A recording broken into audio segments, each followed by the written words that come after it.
I hope you've had a good morning, a good conversation. We've had 2 brilliant days here so far. A big thank you to the Enable staff and everything they're doing. Our phenomenal MC who's getting us through each day. My name is Crosby Cromwell. I'm the Chief Partnerships Officer for the Valuable 500. We're a global disability organization driving corporate inclusion with 500 companies. So these logos you see behind us, Google, MasterCard, Cisco, Atos, Microsoft, are all Valuable 500 companies working together, collaborating to drive disability inclusion forward. As a visual identity for myself, I've got long red hair. I'm wearing my lion gold power necklace today. I've got a Kenyan beaded bracelet that I love now and will never take off, probably because I won't be able to. But looking forward to a conversation today on the deaf and hard of hearing community. So we've had these brilliant conversations over the past 2 days that have taken these really global views of the conversations we've been talking about. And to steal from Google, we're going to take a street view look really quickly at one community, the deaf and hard of hearing community. So we've had some statistics over the past couple of sessions, but if you think about that 1.5 billion population, that's 20% of the population who have some form of hearing loss. But if you look at the significant form of hearing loss or deaf population, it's 500 million, which equals the population of the United States, Japan, and Kenya all put together. So this is a conversation that we need to be having. I want to turn it over to our brilliant speakers who are going to talk about their experiences, technologies, their user journey. So I'd like to introduce Christell, Balewanga, and Hudson, Asiema. So if we start with Christell, if you'll tell us a little bit about yourself.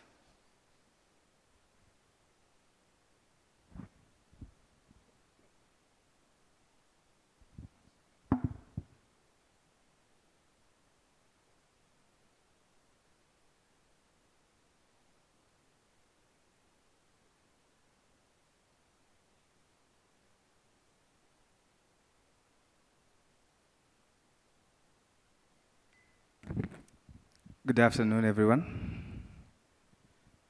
My name is Christell. That's how I spell my name, Christell. I'm from the Central African Republic. I work in the association as the Treasurer General, the Association of the Deaf and the Central African Republic. We work to trying to improve the life of our deaf people in our areas. Thank you. And Hudson?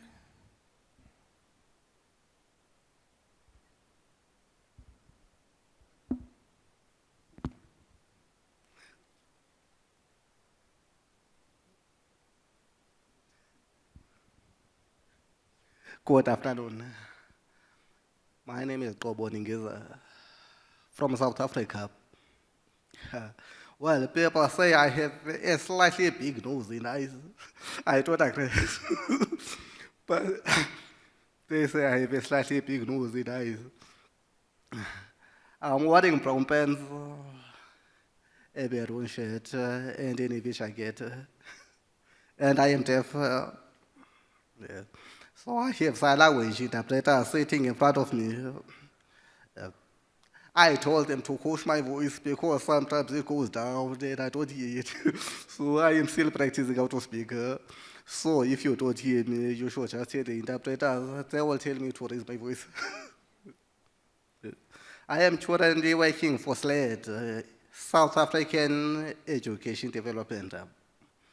Where we develop such material, such as videos in books, for teaching sign language as a home language in South African schools.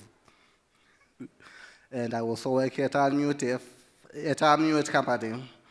It's a dance company that aims to integrate deafly able dancers into the entertainment space. We have comedians who have different disabilities and dancers who have different disabilities. So we organize events across the country for them to perform. Thank you. And I'm someone with anxiety disorder, so you like to be in control and in the know. And if Africa is teaching me or Kenya is teaching me anything this week, it's just to go with the flow. So I think we have a third speaker, and I want to make sure he has time to introduce himself as well.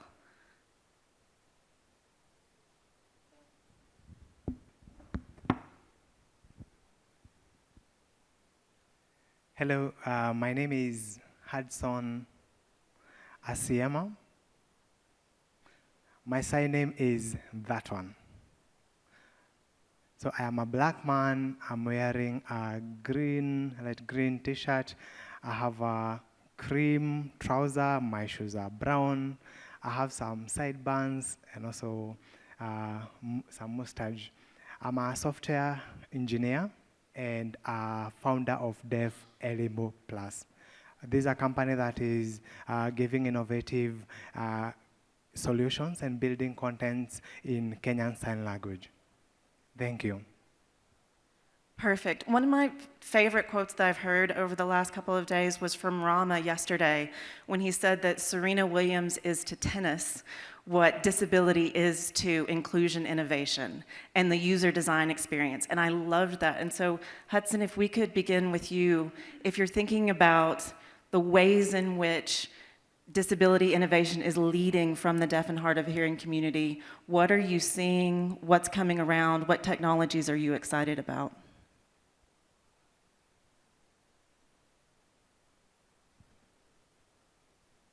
All right. We do have some gaps that exist there, and particularly in about content. Because if you look like before, yes, right now, we do have interpretation, yes. Like if it's about TV, let's say news, before there was no interpretation, but right now we can see that there is interpretation when there is even like conferences. We see that we have the insight and also the captions. So today's TV interpreters are only about news. Like let's say the 7 p.m. news and the 9 p.m. news. That's something that needs to improve. If we look at the things like the technical schools, so we see that the deaf are actually lagging behind because yes, there are laptops and there are content that's readily available, but is there content that is there for the deaf? We have the content for the hearing, but if you look at the insight, some that are trying, and especially on the courses, if you look at even the teachers, I feel that there is that need that for the connect, and there is that disconnect, and especially for the online courses. And this is something that can actually even be improved. And going forward, these are things that we want even to advocate for, and especially even through the government for that equality. And the same question to Christell.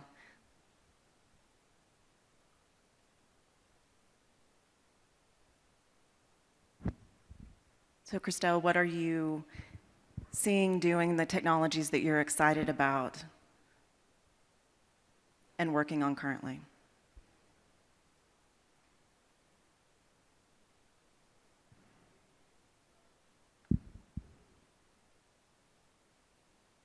Thank you very much. In my country,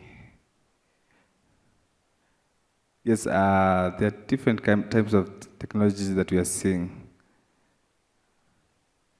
When you talk about, there's a law that is protecting the persons with disabilities in our country since 2000. But the government does not really actually respect these laws. And the people with disabilities tend to have a lot of difficulties because even the ministers also, they don't understand these laws. Even in terms of elections, there's a lot of barriers. And it is not considerate to us because their laws are put in place, but nobody seems to follow or implement them. They're very quite good on paper. And when the people go against them, there are no repercussions. This also denies us the right to vote for desired leaders, because they never seem to respect our opinions, even if we want to vote. They don't respect our decisions that we make. Yes, so maybe stop there. Do I continue? No, happy to have her continue. I would ask if you're seeing we've had now legislation mentioned, we've had education mentioned. If we go down to the end, where are we seeing the role of business playing in this as well, and where business needs to step forward, as well as the rise of entrepreneurs, especially across Kenya?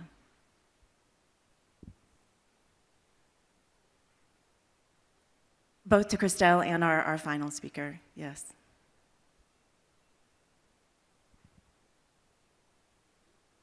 To Christell, I'd be happy, yeah, if Christell would like to answer. We've had legislation mentioned, we've had education mentioned. I'm wondering what you see as the role of business in helping to create change, especially with the rise of entrepreneurism across Kenya.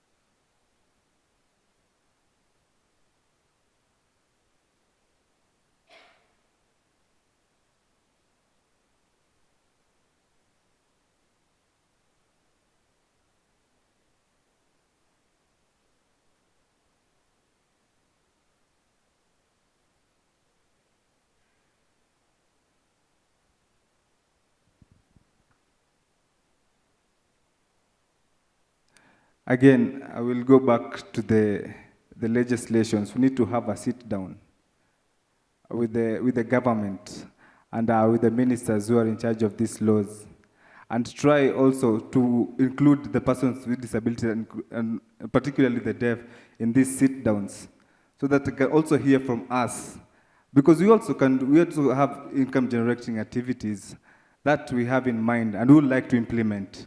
Even though sometimes the funds might be tricky, but if we could access all these funds which are there in the government, they will really help us to go a long way.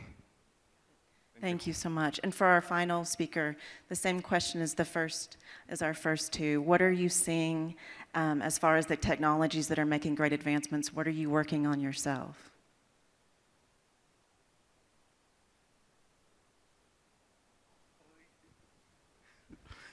Oh, I'm sorry, I'm still learning Kenya sign language. Every country has its own sign language, so South African sign language is very different from me. So I'm reading and looking. Well, I think the best way to answer this is to share my own experiences, because I have relied a lot on technology since I left high school. I went to 3 universities in South Africa. I did BE Law at Northwest University. I did LLB and LLM at University of Cape Town. And now I'm a candidate in another LLM at University of Pretoria. So most of the time at all these universities, throughout my studies, I have relied on technology a great deal. So it has been very, very supportive to me, in the sense that at first in my undergraduate years, I mostly relied on sign language interpreters.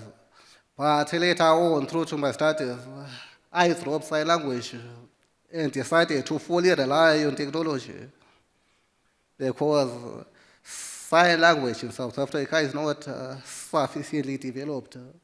So there are a lot of terminology that we simply could not have in sign language. So the meaning was getting lost. And it was impossible for me to take notes while looking at a sign language interpreter at the same time. So I realized that I didn't have class notes. I only relied on textbook.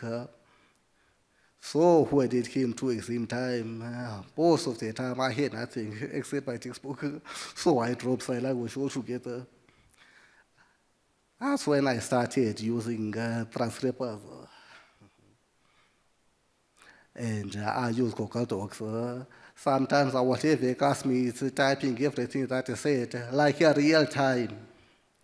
Everything the lecture saying, they type it in, I just read along. Then I get to save the document at the end of the class. And I use that as a basis for my classrooms.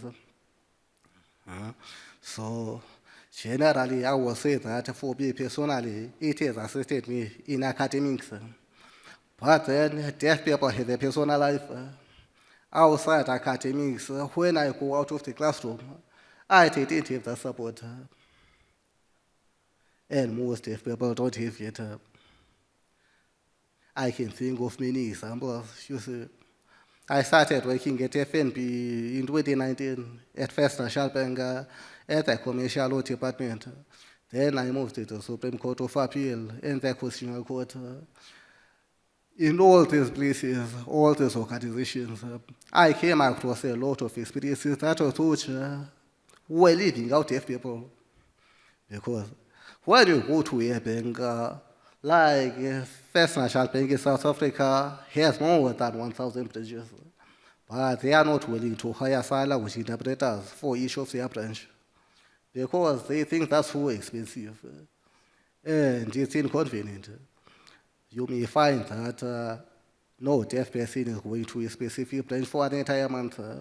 Then you have an interpreter who earns a salary for doing nothing. Then at the court, there were many people who came, like deaf people. I will say that there is a statement that they made at the police, like, for example, take a rape victim, a person who has been raped. They go to a police today to report the rape. When they get there, there are no sign language interpreters. They have to talk to people who don't know their language. They have to explain that speech. That is a very, very sensitive matter.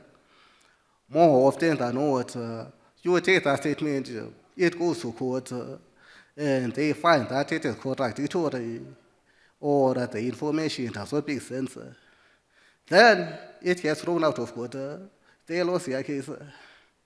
You see, justice is lost, and that person, the perpetrator goes loose. You see, so things like that make me wonder what exactly we are doing or how exactly technology can help to assist. Yeah. But that just outside, so I think it's an organization called Assist All. Then I read that paper donated. I thought, yes, this is a very good idea because I have been working with something similar in South Africa that is going to provide access to deaf people, wherever they are, at any time of the day. Because we are going to call and you are going to have a sign language interpreter whenever you need it, and you are going to explain the situation. And that interpreter can relay the information to a government official or a police or a bank at any time. That will give more access. But the problem is that such assistance must not come at the cost of deaf people.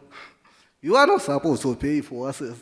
Yeah, with what you said about data and discrimination and being left out both in classrooms and banking systems, I mean, basically across the sphere, I think that leads perfectly, and I know we have a short amount of time, but it leads perfectly to a last question of, if you have major companies in the room, like we mentioned, Google and Microsoft and Walmart and MasterCard, if you all were creating a wish list of the technologies that you wish that you had to enable a richer, more independent life, to do all of the little things in the everyday, what would that be? If you could build anything, if you could create anything, if the minds in this room could help you do that, what would that be? So if we could just move down our panel and start with Hudson.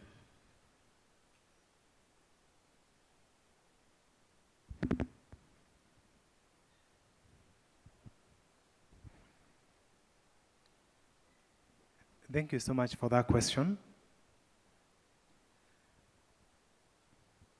Myself, I'm a software developer, and I've been able to use Google technologies and also tools and also meta tools to be able to develop solutions, innovative solutions. For example, using AI, that when I'm actually finger sparing and I'm looking at my phone, it can be able to identify on what letter it is and be able to write it.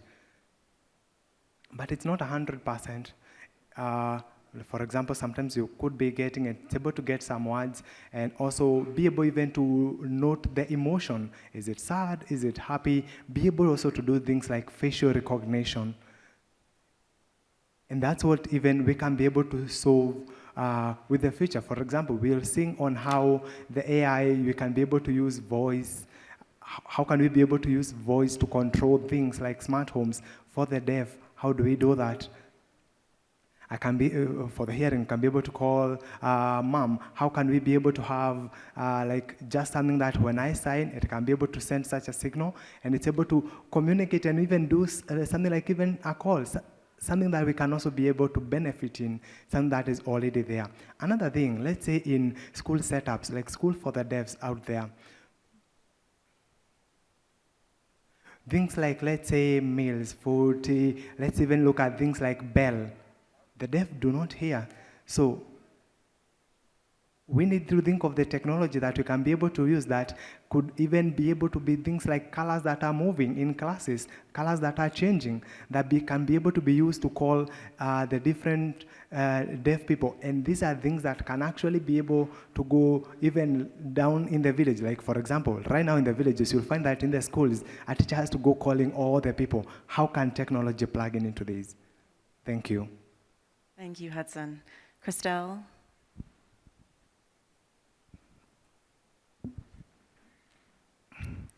Thank you. Before we talk about all these new technologies and initiatives to help, I think first and foremost, we need to get our people out of the dark in terms of the legislations that are there, that are available for them to access all that they would like to access. So if we could, about the association, could get the support to do some trainings to enlighten the people about the legislations that are there. At least they can know how to fight for their rights. Because it is important for us or for the people to know their rights and the laws that are there to defend them. They need support in terms of sign language interpreters, the trainings, because you'll get one interpreter in the whole province, and there are about 21,000 deaf that they need to serve. They will get, we need decentralized schools, not clustering everybody in the same place. It's really congested. We need to open even more secondary school to help them attain their secondary school education. I think these are some of the things that will help our people in the country before we even start talking about technologies and the initiatives to bring them up. So if we don't think about that first, we'll continue being sorry for ourselves. Thank you.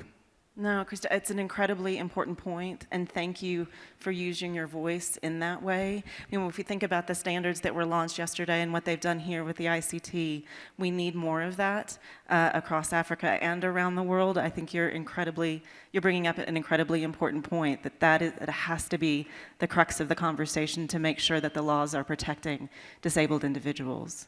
And if we go to our last panelist for the question about however you want to answer it, what is your wish list?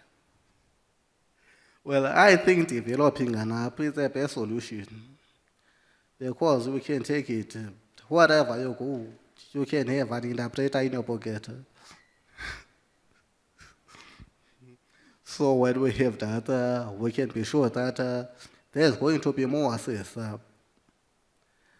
And we must make sure that it goes across all the countries in Africa. So I think we had 15 minutes, what we're taking away from this conversation are three people who are using their power, their voice, their education, their minds to further the cause for deaf and hard of hearing individuals.